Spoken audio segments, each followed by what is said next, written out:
For the past several years, Mercyhurst University has been helping local entrepreneurs launch their ideas, projects, and businesses through crowdfunding. The popularity of the locked room phenomenon has been on the rise this year, and thanks to Edinburgh's Department of History, Anthropology, and World Languages Archaeology Month, students got an opportunity to see just what it's like. The theme for this room was The Mummy's Curse, and students in teams of 3 were locked inside a room of Hendricks Hall and had to solve several puzzles that were set up in order to help them escape the room and rid themselves of the mummy's curse. So why does this trauma-informed teaching and learning stuff matter for social work educators? And TITL is the abbreviation I'm using so I don't have to write that long phrase out every time. I actually have a t-shirt that looks like this and it says "But why" on it. So some of the reasons why we're here. A little bit about my backstory and why the teddy bear is here. As Elaine said, I've been teaching for the last 15 years in the greater Rochester, Buffalo area. My background is as a writing teacher. I started out teaching creative writing, composition, literature, and also some academic support courses 15 years ago. And in one of my first semesters of teaching, in one of their personal narratives, one of my students disclosed a story of sexual abuse as a child. And 15 years ago, and in the training I had left me completely unprepared for that. I had no idea it would happen. I had no idea what to do. I liked, as I look back, to think that I handled it pretty well, but it has stayed with me. And one of the things that stayed with me is I remember a detail from her story because she had included information about her teddy bear, right? And it was one of the things that helped her be resilient. And over the years as I've been teaching, I've heard more stories, right? Students, even when they're doing research papers, will bring up stuff that's happened to them. And so I've seen that I have a lot of students, particularly when I work with, I do a lot of work with students in access programs, like the Educational Opportunity Program, things like that, that they have trauma histories that they're bringing with them. And what I've noticed mostly about them is how resilient they are, right? That as much as sometimes the students the ones who struggled maybe the most or would need to leave school temporarily would be the ones when something was going on. They were also the students who did well in my classes and who were really resilient. And so I got more interested in this as the years went by, and that got me into the MSW program. And then at UB I was introduced to a trauma-informed approach, and then the whole world made sense in a way it never did before. And now I'm here talking to you about some of the stuff I've been doing to help myself become more trauma-informed and other people who are similarly interested. How do we do that? What does it look like in the classroom? But I think what it captured well, through a lot of humor, is the sometimes over-application of process and solution to a problem. That we try to sterilize it, try to quantify it, try to come up with a data-driven solution that we can calculate and quantify people. And I think ultimately with the ending message there being love is sometimes we lose the human element. We try to add it all up and try to solve a problem like that. So I think that for me was the immediate reaction I'm having to the film, other than Samuel L. Jackson was amazing. Of owning guns is in defense, and whether that's tied to the idea that we're born on militias as far as the country is concerned, and we evolved as cowboys as far as the country is concerned, and that our history is not nearly as long as other countries.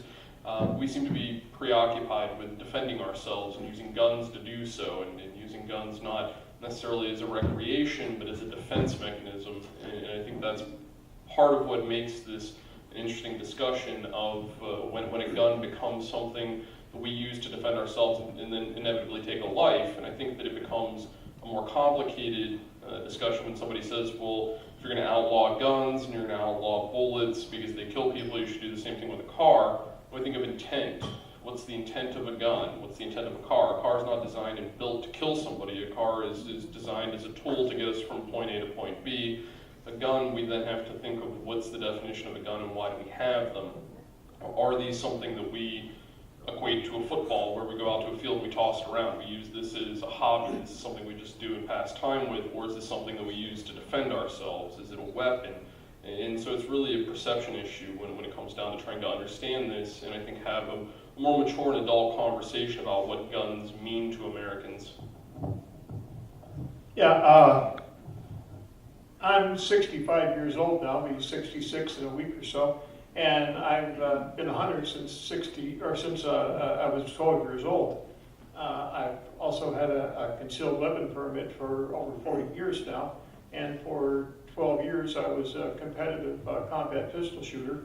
In fact, in 1997, I was a top revolver shooter in the country. In fact, Very safe in the state. as a Now we're even more safe. in show and tell, I brought along the revolver that I did that with.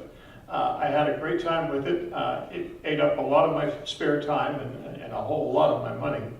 But I'm semi-retired in that now. I still go out and shoot every once in a while, and that's kind of like, you know, when I talk about guns, that's what they are to me. I don't look at them as weapons. I don't look at them as something I'm going to go out and kill somebody or something with. As a matter of fact, I haven't really hunted in 5 years because I, frankly, just got tired of killing things.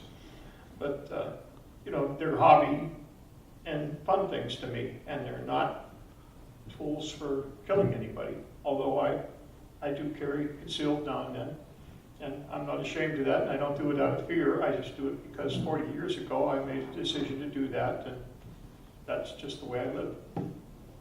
I'm standing up here in front of you right now at 19 years old, and I'm fighting for my life. No, I'm not battling cancer or dealing with some irreversible disease. I'm fighting the cycle of generational addiction. I am fighting to find my way through life as a young adult without being branded by my family's past history and experiences. You know, one of the most vivid memories of my mother isn't what you think it'd be. It's not her laugh or smile or how she would cuddle me and give me raspberries before bed. No. It's how she would perfectly line up her pills in little groups, day by day for the entire week ahead of her. I mean, she would literally have them laid out at least 6 days in advance. And God forbid if you try to move or touch them in any way.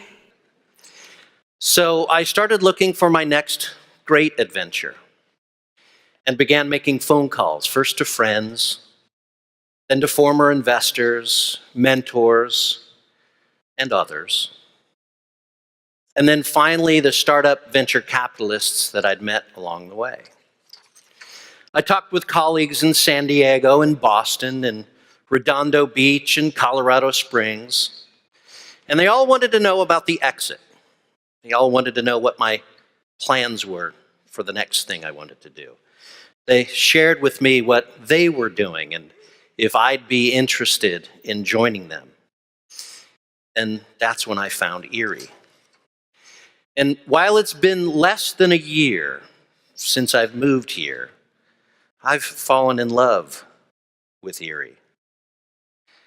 It's the perfect combination of everything awful and wonderful, horrible and challenging. It's the best of things and it's the worst of things all rolled into one.